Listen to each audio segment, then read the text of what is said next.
Hello guys, তোমরা সবাই কেমন আছো? গাইজ দেখো, আজকে আমি খাওয়া দাওয়া করে বেরিয়ে যাব।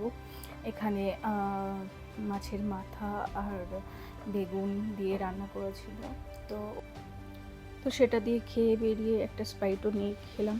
তো গাইজ দেখো, আমি সেলুনে চলে এসেছি। আজকে আমি হেয়ার স্পা আর হেয়ার কাটিং করবো গাইজ। তো অনেক দিন ধরে ভাবছিলাম ভিডিওটা দেবো ভিডিও ক্লিপটা রয়ে গেছে, বাট আমার শরীরটা ঠিকঠাক না থাকায় আমি ঠিকঠাক দিতে পারিনি। তো ভাবছি চেষ্টা করবো এবার থেকে ডেলি দেওয়ার। তো গাইস দেখো, আমার সব হয়ে গেছে। আমি দেখো বেরিয়ে এসেছি, আর দেখো খুব জোর বৃষ্টি পড়ছে। তো আমি ভিজে ভিজে কারে উঠে গেলাম। পর একটু চিকেন নিয়ে নিলাম দেখো রাস্তাতে, তারপরে বাড়িতে গিয়ে রান্না করলাম। চিকেনটা সত্যি খুব টেস্টি হয়েছিল, সবাই খুব প্রশংসা করেছিল। গাইজ আমি চিকেন খাই না বলে আলুর দম দিয়ে খেলাম। গাইজ ভিডিওটা কেমন লাগলো অবশ্যই কমেন্টে জানিও। ওকে, টাটা, বাই, ভালো থেকো।